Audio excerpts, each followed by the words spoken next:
Bismillah. Bismillah. Assalamualaikum warahmatullahi wabarakatuh. Alhamdulillahilladzi faddala bani Adam bil ilmi wal amal ala jami'il alam. Wassalatu wassalamu ala asyrafil a'rabi wal ajam. Sayyidina wa nabiyyina wa habibina wa syafi'ina wa qurrati ayunina wa maulana Muhammad sallallahu alaihi wasallam. Subhanaka la ilma lana illa ma 'allamtana innaka antal alimul hakim. Rabbi yassir wa la tu'assir ya Rabbi tammim bi khair. Allahumma salli ala sayyidina Muhammadin al-Fatihi lima ughliq wal khatimi lima sabaq. Nasiril haqqi bil haqqi wal hadi ila siratikal mustaqim. Sallallahu alaihi wa ala alihi wa sahbihi haqqa qadrihi wa miqdarihi al-azim. Allahumma bika asbahna wa bika nahya wa bika namut wa ilaika an-nusyur. Asbahna ala fitratil Islam wa ala kalimatil ikhlas wa ala dinin nabiyyina Muhammad sallallahu alaihi wasallam. Radina billahi rabba wa bil Islam dina wa bi Muhammadin sallallahu alaihi wasallam nabiyya wa rasula, amma ba'du. Kita memuji Allah dengan mengucapkan alhamdulillahi rabbil alamin. Dengan izin Allah kita bisa duduk di tempat dan di majlis yang mulia ini. Kita berdoa kepada Allah, mudah-mudahan selama duduk di tempat ini Allah ampuni dosa kita, Allah terima amal ibadah kita, dan Allah jauhkan kita dari bala dan wabah. Amin ya rabbal alamin. Salawat dan salam ke Nabi yang agung, Nabi yang mulia, Sayyidina Rasulullah Muhammad sallallahu alaihi wasallam. Allahumma salli wa sallim ala Sayyidina Muhammadin wa ala alihi wa sahbihi ajma'in. Salawatu Rabbi wa salamuhu alaika ya Sayyidi ya Rasulullah. Bapak Ibu hadirin yang dirahmati Allah Subhanahu wa taala, kita lanjutkan kajian kita kitab Riyadhus Shalihin min kalami Sayyidil Mursalin lil Imam Muhyiddin Syaraf Zakaria An-Nawawi rahimahullahu taala. Hadis wa an Abi Hurairah radhiyallahu taala anhu an Nabi sallallahu alaihi wasallam qala ma ba'atha Allahu nabiyyan illa ra'a ghanama. Wa qala ashabuhu wa anta? Qala na'am, kuntu ar'aha ala qararita li ahli Makkah. Rawahul Bukhari. Hadis riwayat daripada Sayyidina Abi Hurairah radhiyallahu taala anhu. Abi Hurairah kita tahu sahabat Nabi sallallahu alaihi wasallam yang namanya Abdurrahman Ad-Daus. Abdurrahman Ad-Daus itu nama asli daripada Abi Hurairah. Panggilan lebih masyhur Abi Hurairah. Jadi kalau nanti kita jumpa di kitab-kitab hadis an Abdurrahman Ad-Dausi, berarti itu adalah Abi Hurairah. Makanya ada yang dibuat di kitab-kitab hadis itu Abi Hurairah saja. An Abi Hurairah radhiyallahu taala anhu. Ada di hadis yang lain dibuatkan an Abdurrahman Ad-Dausi. Nah, berarti itu juga Abi Hurairah.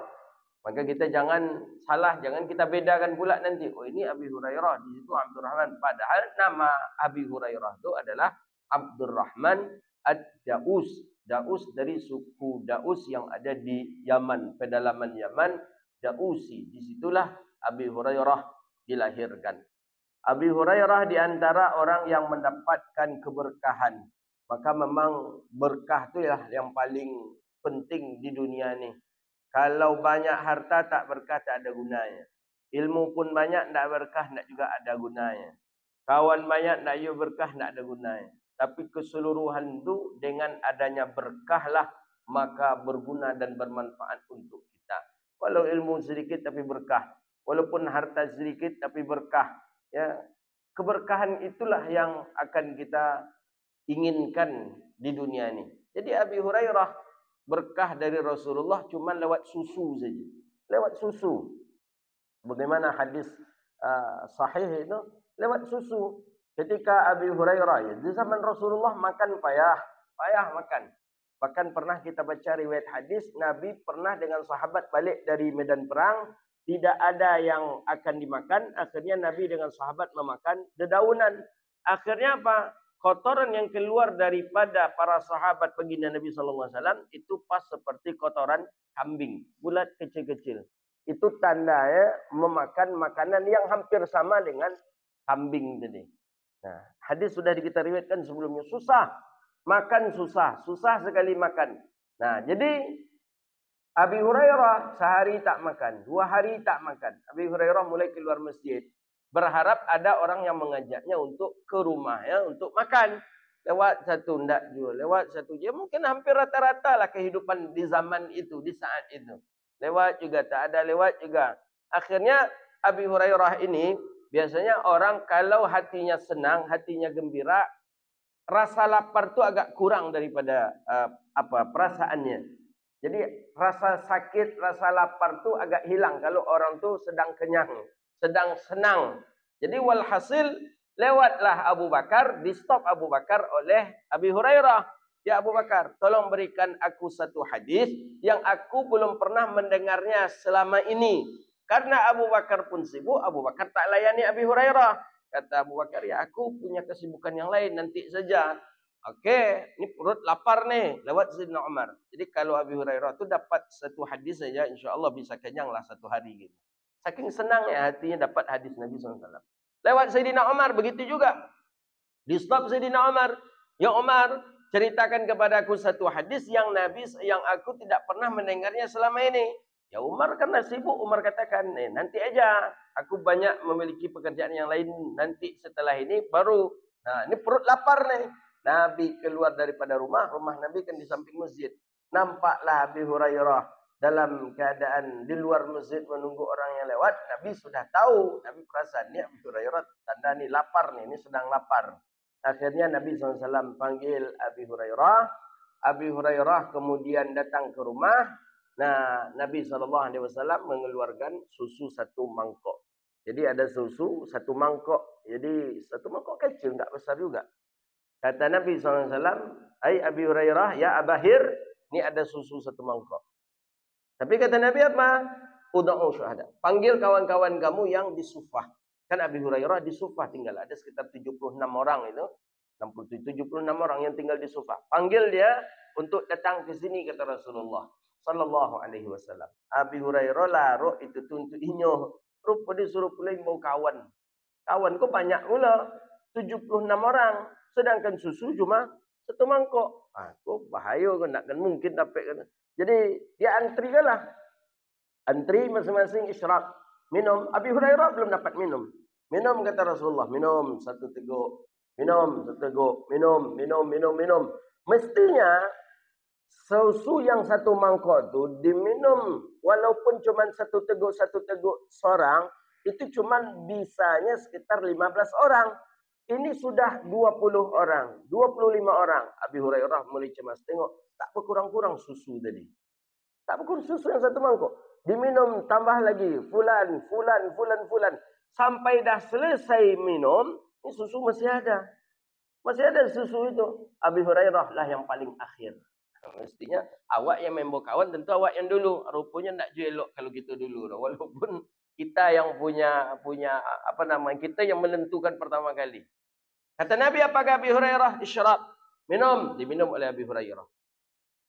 Kemudian kata Nabi SAW, isyrab. Minum lagi. Diminum oleh Abi Hurairah. 2. Kawan dapat sekali aja. Abi Hurairah dapat 2. Isyrab. Kali yang ketiga. Minum. Diminum oleh Abi Hurairah. Nasihat tu, isyrab. Minum lagi. Diminum. Isyrab. Minum lagi. Diminum. Kemudian kata Abi Hurairah, aku tak mampu lagi ya Rasulullah. Cukup ya Rasulullah. Cukup. Nah, itu dia. Jadi tidak mesti pula sesuatu kebaikan itu mesti di awal. Tak bisa jadi di akhir dapat berkah ya. Abi Hurairah dengan kesabarannya menunggu, menahan lapar. Ternyata Abi Hurairah dapat yang terakhir dan dapat banyak lagi. Nah kata para ulama, ketika Abi Hurairah meminum susu dari Rasulullah sallallahu alaihi wasallam yang Nabi berikan itu kepada Abi Hurairah, itu sudah petanda bahwa Abi Hurairah itu adalah orang yang spesial juga dalam Rasulullah, dalam diri baginda Nabi sallallahu alaihi wasallam. Maka kata Imam Syafi'i, Imam Nawawi, kenapa Abi Hurairah itu orang yang paling banyak meriwayatkan hadis? Nah, dari situ sudah ada tanda bahwa di antara sekian banyak sahabat Nabi yang paling banyak meminum susu dari mangkoknya baginda Nabi sallallahu alaihi wasallam itu adalah Abi Hurairah. Susu itu putih, susu suci, susu minuman ahli surga. Nah, disebabkan karena Abi Hurairah sudah berlebih meminum itu dari Rasulullah, maka Abi Hurairah orang yang banyak menerima, menghafal dan mengamalkan daripada hadis Nabi sallallahu alaihi wasallam. Ya, mestinya kalau dilihat dihitung masa yang paling lama, lebih lamalah Abu Bakar hidup daripada sahabat yang lain. Lebih dahulu pula Abu Bakar masuk Islam, tapi bukan Abu Bakar fi riwayat hadis terbanyak. Nah, maka ada Abi Hurairah, ada Sayyidina Anas bin Malik, ada Sayyidina Abdullah bin Umar, ada Sayyidatuna Aisyah. Ini empat nih orang-orang yang terkemuka dalam meriwayatkan hadis Nabi sallallahu alaihi wasallam. Kenapa yang empat ni? Kenapa tidak yang lain? Yang lain itu memiliki kesibukan dekat dengan Rasulullah tapi punya kesibukan yang lain. Abi Hurairah ada kesibukan yang lain. Abu Bakar punya kesibukan yang lain. Sayyidina Umar begitu juga. Sayyidina Utsman, Sayyidina Ali begitu juga. Tapi Abi Hurairah, Anas bin Malik, Abdullah bin Umar itu memang khusus dengan baginda Nabi sallallahu alaihi wasallam. Nah, maka bahkan ada diistilahkan oleh masyaikh, biasanya kalau hadis itu diriwayatkan oleh Abi Hurairah, itu biasanya hadis itu hadis sahih. Nah, begitu dia. Ya, bukan berarti keseluruhannya tidak. Ya, tapi kalau kita jumpa dengan di kitab-kitab hadis, riwayat Abi Hurairah, cek status hadis itu, kebanyakan hadis itu adalah hadis yang sahih. Abi Hurairah, Abdullah bin Umar, Anas bin Malik, Sayyidah Aisyah. Empat itu. Ya, karena begitulah saking saking dekatnya orang-orang yang mulia ini dengan baginda Nabi. Keempat-empatnya pun tak dipakai oleh Syiah. Abi Hurairah, Anas bin Malik, Abdullah bin Umar, Sayyidatuna Aisyah radhiyallahu anha. Qala, apa kata Nabi sallallahu alaihi wasallam? Wa an Abi Hurairah radhiyallahu taala anhu an Nabi sallallahu alaihi wasallam qala. Jadi berkah itu paling penting Bapak Ibu. Jadi walaupun harta sedikit, berkah itu nikmat. Kalau harta banyak tidak berkah. Ini berkah, tanda berkah tidak berkah itu apa Ustaz? Apa Buya? Murah. Orang yang kalau dia mendapatkan sesuatu yang berkah, senang hatinya. Mendapatkan sesuatu yang berkah, ia lebih taat kepada Allah. Itu tanda berkah. Banyak pun harta tapi tidak senang. Biarlah tinggal di gubuk yang buruk, tapi hati kita senang. Itu jauh lebih mulia dibandingkan orang yang tinggal di rumah mewah tapi hati tak senang. Piti banyak, rumah mewah, harta sedang berlimpah pula, tapi anak narkoba. Anak sedang narkoba, payah. Atau mungkin ya duit banyak, harta banyak, rupanya suami pula hobi judi online. Tak ada situ tu, habis. Tapi walaupun rumahnya biasa saja, kehidupannya biasa saja, pendapatannya gali lubang tutup lubang, dapat pagi habis petang, tapi nikmat. Dekat mereka kepada Allah. Subuhnya tiba di masjid. Mereka jam 8 lah ngantor, jam 9 malam lah mati handphonenya, tak bisa dihubungi, dah istirahat. Nikmat kehidupannya. Itu tu orang dapat berkah. Tapi kalau ya arhamar rahimin, harta berlimpah, kekayaan berlimpah, tapi rumah yang begitu mewah, bagus dari luar nampak oleh orang tu, menurut orang yang memilikinya itu merasakan itu adalah neraka. Anak yang pertama lah dipenjara karena karena narkoba, anak yang kedua macam tu juga, laki pun selingkuh. Ya Allah ya arhamar rahim. Nauzubillah. Jadi berkah yang paling penting, Pak. Harta berkah. Nah, siapa orang yang berkah? Orang yang senang. Siapa orang yang berkah? Orang yang dekat kepada Allah dengan harta dan dengan usia ya. Ya, subuhnya datang ke masjid, salat berjamaah, duduk di majlis ilmu, itu suatu keberkahan itu yang Allah berikan kepada kita. Nah, berkah itulah. Maka Abi Hurairah mendapatkan keberkahan itu. Langsung baginda Nabi yang megang mangkoknya, Nabi pula yang memegang mangkoknya, dan Abi Hurairah lah yang meminum susu daripada mangkok baginda Nabi sallallahu alaihi wasallam. Berkah. Mudah-mudahan kita mendapatkan keberkahan dari Allah Subhanahu wa taala. Qala ma ba'asallahu nabiyyan ila ra'al ghanama. Apa kata Nabi sallallahu alaihi wasallam? Ma ba'asallah. Ma ba'atsallahu nabiyyan. Ma tidak ada Allah mengutus para nabi illa ra'al ghanam, kecuali mengembala kambing. Jadi tidak ada satupun daripada para nabi yang diutus oleh Allah kecuali di waktu usia mudanya itu memelihara dan mengembala kambing. Disebut saja nabi mana. Apalagi dengan Nabi kita Muhammad SAW. Jelas Nabi dari kecil mengembala kambing. Usia 8 sampai 21 tahun. Nabi mengembala kambing. Nabi mengembala kambing di usia 8 ke 21 tahun. Berapa lama Nabi mengembala kambing? Setelah usia 21 tahun, barulah Nabi berdagang ke Syam. Belajar berdagang Nabi. Di usia 22 tahun Nabi belajar berdagang. Itu cukup lama. Tapi di usia 8 ke 21 itu Nabi mengembala. Dari usia 22 tahun itu Nabi mulai berdagang. Dan ada seorang ahli di Syam dahulunya. Dia sudah dapat info bahwa akan ada seorang Nabi utusan Allah. Berarti zaman itu tuh zaman fatrah. Zaman kosongnya Nabi. Zaman tidak adanya Nabi. Zaman itulah. Zaman saya. Nabi belum diangkat menjadi Rasul. Nabi diangkat menjadi Rasul di usia 40.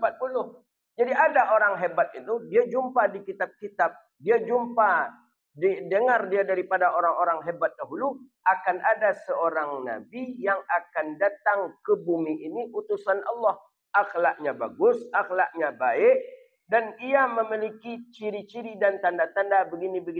Nah, di antara tanda yang ditandai oleh orang bijak, orang hebat Syam tadi, Nabi ketika berjalan diikuti oleh awan. Itu tak semua orang. Mana ada kita bisa berjalan kita diikuti di awan.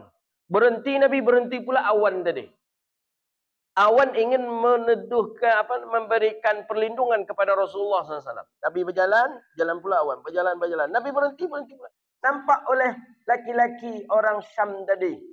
Sehingga dia sudah yakin ini dia akan menjadi seorang nabi. Ini dia akan menjadi seorang rasul. Kata orang bijak, orang pintar, Syam tadi.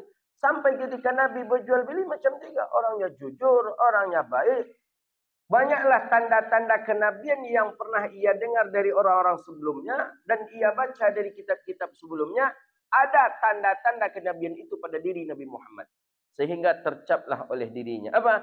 Aku akan menunggu dia untuk diangkat menjadi rasul. Jika ia diangkat menjadi Rasul, aku akan membelanya dan aku yakin bahawa ia betul adalah Rasul utusan Allah. Walhasil bagaimana dalam hadis itu? Laki-laki tadi sebelum Nabi diangkat menjadi Rasul, dia sudah meninggal dunia. Tak sempat beriman kepada Rasulullah. Laki-laki tadi sebelum Nabi diangkat menjadi Rasul di usia 40, laki-laki tadi sudah meninggal dunia. Nah, yang seperti itu, itulah yang dimaksud dalam syariat kita disebut dengan ahli fatrah. Mereka najun, mereka selamat, mereka masuk ke dalam surganya Allah Subhanahu wa taala. Kenapa? Karena hidup di masa tidak adanya nabi atau kosongnya wahyu. Itu dia. Kosongnya nabi. Ini yang diingkari oleh kawan-kawan kita salafi. Jadi menurut kawan-kawan kita salafi, tidak ada. Orang-orang yang hidup di zaman ahlul fatrah atau apa, tetap mereka itu masuk ke dalam neraka. Nah, makanya mereka kenapa gegabah dan berani mengatakan ibu Nabi masuk neraka, ayah Nabi masuk neraka.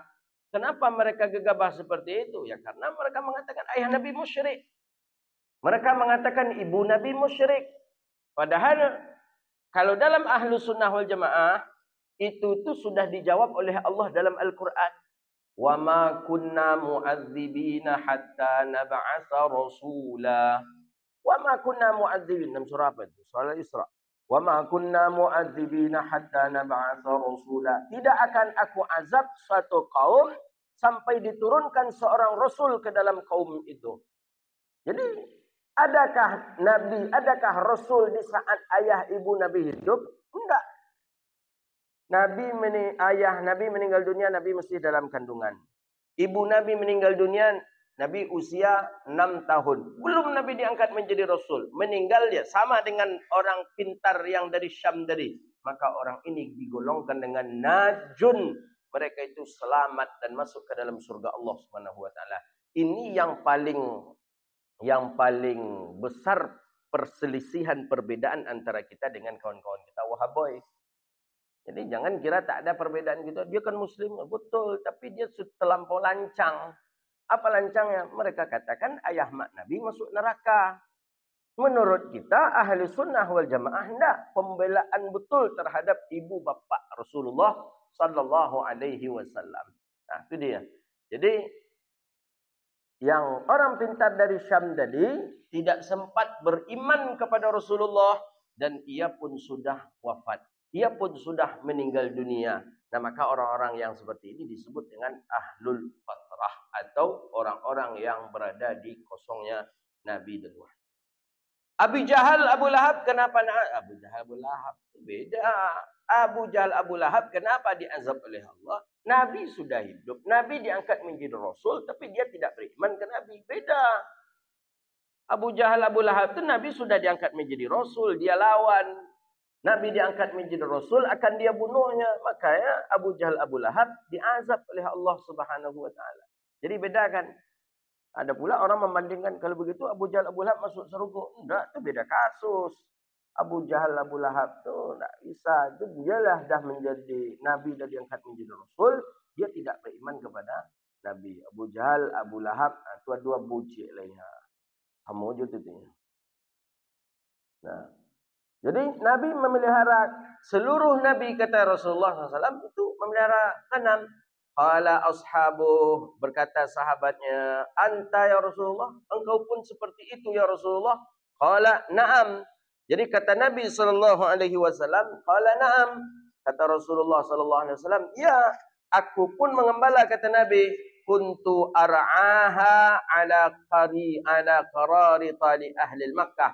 Aku mengembala ternaknya penduduk Makkah dan diupah dengan satu kirat. Diupah dengan kirat. Jadi kirat itu entah berapa dinar atau apa kiratnya. Ya, dari perak, kirat itu dari perak.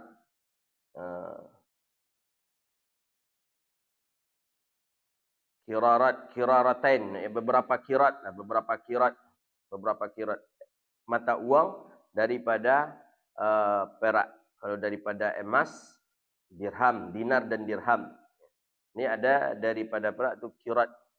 Nah, ini apa hikmahnya? Kenapa Nabi SAW, para nabi itu mengembala kambing? Apa hikmahnya? Nah, di antara hikmahnya itu adalah agar orang-orang yang akan menjadi pemimpin, ia bisa belajar dengan orang yang memelihara kambing. Di antaranya apa? Pertama, sabar. Pengembala itu sabar. Menunggu kambing tu kenyang lama, beda dengan sapi. Kalau sapi memang cik tumpu dajanya makan. Diarit rumput, disabit rumput, dibawa ke kandang. Nah, makan situ aja. Kalau kambing beda Pak. Maka kata orang tua-tua kita dulu, kambing tu makan 1001 jenis tumbuh-tumbuhan, barunya kenyang. Kalau belum kenyang dia. Makanya sabar. Pindah siko, siap tu ke siko boleh, siap tu ke siko. Itu dia. Sabar. Itu dia di antaranya. Jadi kalau kita sebagai pemimpin mesti sabar. Tengok perangai rakyat. Nah, ibu cik mengadu tentang anaknya ke sekolah. Ibu cik lain mengadu pulanya tentang tentang bininya cerewet di rumah, mau sirinya. Ibu cik lain datang pula mengadu lakinya mengamuk-ngamuk. Datang cik lain tiba pula masalah lagi, anaknya sakit apa segala macam. Rasulullah maftuh. Nabi SAW pintu rumah beliau terbuka. Dalam arti kata siapapun nak datang terbuka, walaupun untuk orang kafir. Itu Rasulullah SAW. Di situ yang membuat orang-orang Yahudi sekeliling Madinah itu banyak berbondong-bondong masuk Islam karena berbeda raja yang ia jumpai selama ini dengan kerajaannya Rasulullah SAW. Maka Nabi tidak ada istilah kerajaan sebegini. Nabi tidak duduk di atas singgasana seperti raja-raja. Nabi duduk di bawah. Tawadhu'an. Nabi sungguh tawadhu'. Nabi menerima siapa saja. Bahkan Nabi kadang menghidangkan, kadang Nabi kadang menuangkan air. Begitulah takzim Nabi kepada duyuf tamu. Itu membuat orang simpatik kepada Rasulullah sallallahu alaihi wasallam. Jadi Nabi siapapun yang datang Nabi layani. Siapapun yang datang Nabi. Dan itu kehebatannya, mukjizat Rasulullah sallallahu alaihi wasallam. Siapapun yang berjumpa dengan Rasulullah, memandang wajah baginda Nabi yas'ad, hilang kegalauan, hilang masalah. Itu dia. Sedang membantah di rumah lagi bini, pergi ke mencari Rasulullah. Memandang wajah Nabi yas'ad, hilang kegalauan tadi. Nah, apa lagi? Hilang masalah. Makanya ketika Nabi SAW wafat, para sahabat pun banyak yang galau. Tak sanggup tinggal di Madinah. Ya, saya kalau keluar rumah nampak Nabi SAW berjalan. Kadang kalau ya, subuh tu Nabi yang jadi imam. Suara Nabi yang didengar. Ya Allah ya Rahman. Banyak kalau banyak sahabat meninggalkan Madinatul Munawwarah setelah baginda Nabi SAW wafat. Jadi hikmah tadi adalah sabar. Nah, kemudian ya, bahwa hewan yang termasuk hilm, hewan yang lembut itu adalah kambing. Kambing hewan yang lembut. Ya. Kambing kalau makan jarang berebutan. Nah, itu dalam arti kata, ya banyak belajar. Itu tidak tamak, tidak begitu rakus. Ada jenis hewan yang ketika makan dia berebutan. Dalam arti kata, lah dimuncung kawannya tuh bisa ditariknya balik. Sudah di mulut kawannya ditarik. Atau dibunuhnya kawannya dulu agar dia bisa makan makanan itu. Kata kucing pun berebutan dia. Tak mau dia satu apa tu makan bersama-sama di situ, tak mau dia. Tapi kalau kambing enggak. Nah, dia dengan lembutnya kambing dia tidak akan jauh pergi daripada si pengembala. Jadi kalau pengembalanya duduk di situ dengan tenang, hanya masih mencari makan daerah situ saja. Tak mau dia pergi. Banyak lagi nih. Lembutnya, kemudian sabar, mengajarkan kesabaran kepada kita. Walfu ala sabri lil ummah. Ya, maka kita mesti sabar pula menghadapi para rakyat kita. Wala taghdabah. Dan kambing di antara hewan yang tidak cepat marah. Beda dengan kuda. Beda dengan kuda, beda pula dengan kerbau. Kadang ya marahnya luar biasa, tapi kalau kambing enggak cepat dia marah. Banyak lagi ini. Jadi kalau kita jadi pemimpin jangan cepat marah, begitulah maksudnya itu. Maka diajarkan untuk memelihara, menengok kambing supaya mengenal sifat-sifat kambing, begitulah ini. Pak Sabitlah pemimpin waktu kambing waktu tersinggung bulanya kan. Pokoknya banyak-banyaklah melihat kepada sifat kambing. Tak cepat marah. Tersinggung apa, jangan cepat marah. Bagi kalau kita sebagai pemimpin, kita jadi wali kota, gubernur, presiden, menteri, jangan cepat marah. Kalau cepet marah gitu, akhirnya ya lain lagi. Orang tak lagi bekerja, orang tak mau pula mengerjakannya karena apa-apa pun langsung kena marah. Nah, itu. Jadi sabar, kemudian lembut, tidak makan, tidak berebutan dan lain sebagainya. Nah, maka ditanya, "Wa anta ya Rasulullah, engkau bagaimana ya Rasulullah?" Allah Nabi menjawab, "Na'am." Ya, aku pun kata Rasulullah mengembala kambingnya orang Mekah, bukan kambingnya Rasulullah. Kambing penduduk Makkah yang digembalakan oleh baginda Nabi SAW, dan aku menerima upah dengan beberapa qirat. Jadi hadis ini mengajarkan kepada kita bahwa tidak dibolehkan kita duduk bersantai, berleha-leha, tawakal kepada Allah. Tak boleh. Kita harus ada usaha. Itu Nabi mengajarkan. Maka Nabi berusaha itu sebelum Nabi diangkat menjadi Rasul. Tapi ketika Nabi sudah diangkat menjadi Rasul, Nabi tidak ada lagi berusaha. Nabi cukup dengan dakwah saja. Dengan dakwah, dengan sulukiyahnya. Dakwah pun beberapa tahun dilakukan Rasulullah. Kemudian setelah itu Nabi dengan ibadahnya. Nah begitu. Jadi itu diajarkan kepada kita. Bukan jangan santai saja. Nah, cukup tawakal aja lah. Kalau rezeki awak akan bertukar. Betul, tapi harus ada ikhtiarnya. Harus ada usaha untuk mendatangkan rezeki itu. Dan kemudian mengembala kambing itu bukan perkara aib. Jangan kita kira pula aib lagi. Masa mengembala kambing? Kambing ini kan hina nih, apa segala macam. Jangan. Apalagi kalau sekarang. Sekarang kambing berapa dihargakan? Apalagi kalau nak hari raya kurban. Luar biasa. Sama pula harganya dengan satu. Tahu pula kadang tukang kambing nih. Masjid-masjid membuat harga peserta untuk orang berkurban, peserta kurban 2.800.000, 2.900.000. Itu harga kambing. Kalau di saat hari raya kurban, itu sebanyak itu pula lah harga. Walaupun kambing itu kecil kadang. Diturunkan tak mau dia sedikit pun. Tapi dah mulai nanti habis hari tasyrik, mulai diturunkannya harga kambing tadi. Mulai harga normal seperti biasa. Nah, tahu pula orang tukang kambing tadi itu. Ya. Mahal, tak bisa ditawar. Tak bisa, tak mau dia. Tapi kalau di luar daripada itu, kambing, belum dengan susunya dan lain sebagainya. Nah, hari ini pengembala orang-orang yang memelihara ternak cukup menjanjikan. Nah, fi ira'ah. Jadi bukan perkara hina ketika kita memelihara binatang atau hewan ternak. Jadi kalau kita lihat orang-orang masyaikh di pedalaman itu, saya di Sudan dengan beberapa masyaikh yang tinggal di pedesaan, itu memang memelihara binatang ternak, memelihara kambing, memelihara sapi, memelihara kerbau, gitu. Dan kendaraannya dia pakai himar, keledai. Keledai dia pakai. Enaklah hidup di pedesaan itu. Ya, di pinggirnya Sungai Nil besar, mereka dihidupi oleh Nil. Hampir seluruh daerah yang dilewati oleh Nil itu perdesaan itu hidup tanamannya. Dengan jagungnya, dengan terungnya dan segala macam. Mesir begitu juga. Mesir seperti itu. Yang kota yang dilewati oleh Sungai Nil itu cuman kota Kairo saja. Selebih dari itu tidak ada kota lagi. Itu sudah perkampungan. Jadi kota Kairo ya dilewati. Itu ada namanya Ramses. Wah, kota bagus sekali. Di kota Kairo, Ramses itu dilewati oleh Nil tadi. Tahrir dilewati oleh Nil. Nil panjang tapi sampai ke perbatasan kota. Setelah itu sudah pedesaan lagi. Kampung lagi. Nah, hidup seluruhnya oleh Sungai Nil.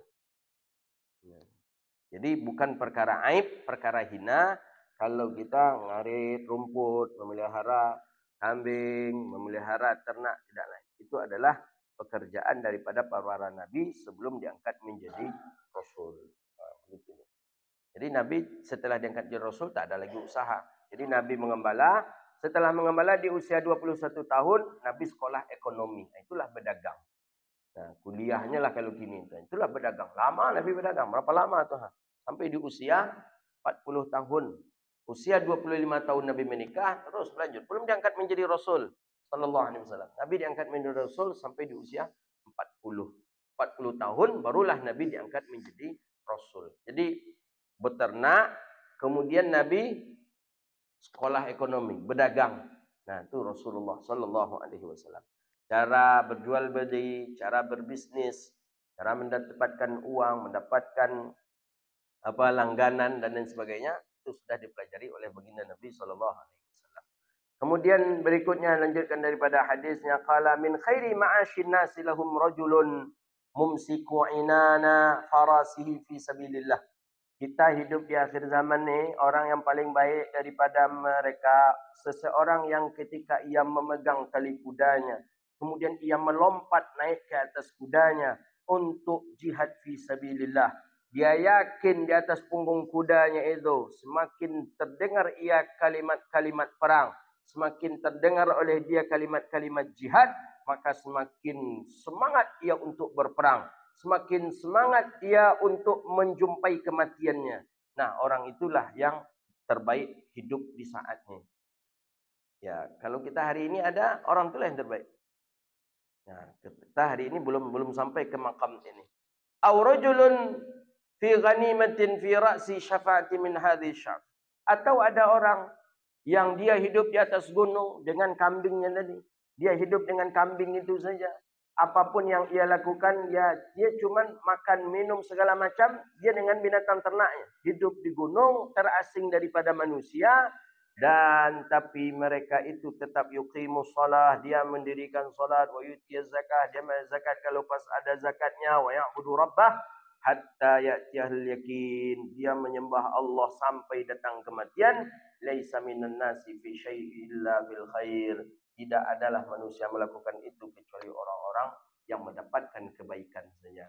Ini hadis ini tentang uzlah kemarin, tentang uzlah, tentang mengasingkan diri ketika terjadinya fitnah ya terhadap agama. Maka cara solusi yang terbaik adalah ya uzlah. Agama dihina, agama dicaci maki. Takut kita khawatir kita, anak-anak kita, istri kita menjadi orang yang murtad, na'udzubillah, menjadi orang yang berpaling agamanya. Maka untuk menyelamatkannya, kita bawalah dia ke atas gunung, mengasingkan diri daripada manusia-manusia. Maka kata Nabi, orang itulah orang yang paling baik dan selamat daripada fitnah dunia. Nah, begitu dia. Jadi ada jemaah, kita ni kenapa kok belum juga kita uzlah lagi buya katanya. Ya memang apa fitnah kira-kira. InsyaAllah fitnah itu kita sudah masih bisa untuk menstopnya, masih bisa untuk melawannya. Jadi kita tidak harus pergi ke gunung hari ini Pak. Jangan pergi pula ke gunung siap mendengar hadis kalau ya. Bukan, karena kita masih aman rasanya. Apa tidak? Berjamaah ke masjid, tak ada diganggu kita. Salat di masjid, tak ada diganggu. Apalagi majlis ilmu, tak ada diganggu. Oh, daerah-daerah lain Pak, majlis ilmu ni diawasi oleh Intel Pak. Diawasi oleh Intel, agak terganggu. Sedikit saja melenceng, sedikit saja mengkritik pemerintah, ceramah kajian ustaz itu langsung. Bahkan dulu waktu di Mesir di zaman Husni Mubarak itu disediakan itu. Apalagi khutbah Jumat. Tiap-tiap masjid itu ada mobil, apa namanya tuh, mobil kayak mobil penjara, mobil apa itu. Dan itu ada langsung tuh di depan halaman masjid. Saya menyaksikan dulu itu. Waktu itu Husni Mubarak jadi presiden. Jadi memang tak boleh mengkritik pemerintah dalam khutbah, dalam apa. Coba sedikit saja, kalaupun tak kuat, tapi ada berbaun-baunkan mengkritik itu langsung diangkat setelah selesai salat, langsung datang mabahis tadi, Intel tadi, udah diangkat, masuk proses. Nah begitu. Kita kan belum sampai ke tahap itu. Ya mudah-mudahan janganlah sampai ke tahap itu. Tapi kabarnya dulu pernah terjadi seperti itu. Ulama dicurigai, ulama dimata-matai, ketika ada sedikit langsung. Nah, tapi hari ini tidak. Datang ke majelis ilmu enak, datang ke salat berjamaah pun enak, puasa diatur oleh negara, haji diatur oleh negara, zakat diatur oleh negara. Jadi fitnah itu tidak ada bagi kita hari ini. Jadi tidak ada yang mengharuskan kita untuk berangkat ke atas gunung. Makanya itu tadi. Tak ada. Jadi kalau ada bertanya, kapan kita uzlah nih Bu ya? Tak ada, kita perlu uzlah. Karena fitnah itu berbeda dengan fitnah yang dimaksud di dalam hadis. Fitnah yang dimaksud dalam hadis ini memang tak bisa. Salat tak boleh. Siapa yang salat ditangkap. Siapa yang salat dibunuh. Itu kan fitnah itu. Quran tak boleh. Quran mesti disimpan di kandang kambing.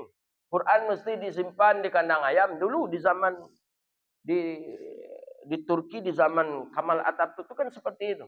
Azan tak boleh pakai pengeras suara. Kalaupun azan robah tak boleh pakai bahasa Arab tapi bahasa Kurdi.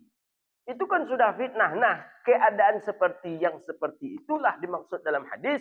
Orang yang paling baik di saat itu, mereka menyendiri ke atas gunung dengan anak keluarganya, dengan membawa ternaknya. Orang itulah orang yang paling baik di saat itu. Tapi fitnahnya jelas. Kita hari ini Alhamdulillah. Alhamdulillah. Kita hari ini apa? Diatur oleh negara semuanya hari ini. Dengan talak rujuk diatur negara. Apalagi haji diatur oleh negara. Puasa diatur oleh negara. Apalagi zakat pun diatur oleh negara. Nah, maka Alhamdulillah. Jadi kalau ada orang bilang Indonesia sekuler, itu saya tersinggung. Enggak, Indonesia tidak sekuler. Indonesia liberal juga tidak. Indonesia ahli sunnah wal jamaah ada. Beberapa organisasi-organisasi besar ada. NU-nya, Muhammadiyahnya, Pertinya. Apalagi banyak yang lain. Nah, maka oleh karena itu tidak ada alasan kita untuk nak mengamalkan uzlah yang seperti ini. Kalau untuk belajar uzlah, boleh. Itulah suluk tu.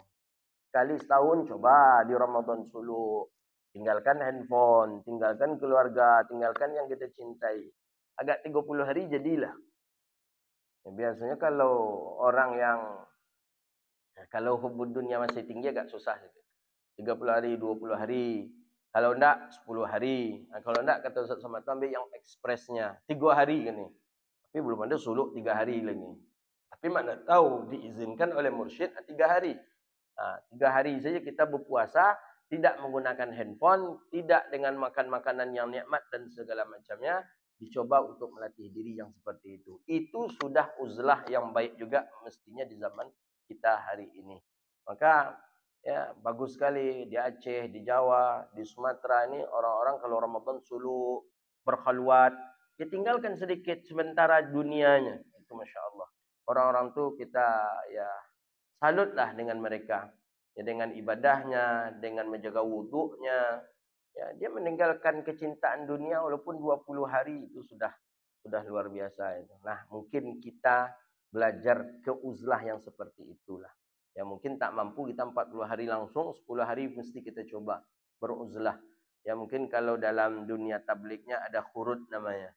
Ada 3 hari, 40 hari, 4 bulan. Bahkan ada yang khurud setahun berjalan kaki. Bayangkanlah. Itu memang ya zuhud yang seperti itu sebenarnya untuk melatih diri kita. Bahwa kita ini orang yang hina. Orang yang tidak memiliki apa-apa. Terasa kita ketika itu tempat kita. Apalagi ketika suluk tu. Suluk tu kalau ketika masuk ke dalam kelambu tu terasa. Sebesar inilah. Lebih kecil daripada ini nanti tempat aku dikubur. Hikmah. Di situ wak lalu. Di situ wak berzikir. Tak bayang ni kita tu. Nah begitu. Bukan pergi mencari Tuhan ke dalam kelambu. Tak. Ini ada pula apa tu? Sesat tu. Orang-orang tariqah tu. Sesat orang-orang suluk tu. Mencari Tuhan ke dalam kelambu. Bukan mencari Tuhan dalam kelambu. Ya, mengumpamakan kelambu itu seperti bagian daripada kubur. Maka menghisap diri kita sebelum kita masuk ke yang aslinya. Orang kan agak panas di dalamnya. Ya Allah ya Rahman Rahimin kecil. Nak lasak lolok nak bisa. Tak ada bantal guliang di situ. Dah dikubur pun tak ada bantal guliang. Nak memeluk siapa tidak ada, sendiri saja kita di sana. Nah itulah, ya mesti harus kita mencobanya. Mungkin uzlah ke tahap itu harus kita coba. Mungkin uzlah yang ke gunung seperti ini belum kita lakukan karena belum ada tuntutan untuk itu. Fitnah untuk agama, alhamdulillah kita hari ini insya Allah ya masih aman, masih tentram, ya, tidak ada fitnah untuk kita melaksanakan sholat dan lain sebagainya. Inilah kajian kita pada subuh yang mulia ini. Mudah-mudahan Allah berkahi kehidupan kita dunia wal akhirah. Kemudian Allah jauhkan kita dari bala dan wabah. Kemudian mudah-mudahan Allah istiqamahkan kita dan Allah wafatkan kita dalam keadaan husnul khatimah. Amin ya rabbal alamin. Rabbana atina fid dunya hasanah wa fil akhirati hasanah wa qina adzabannar.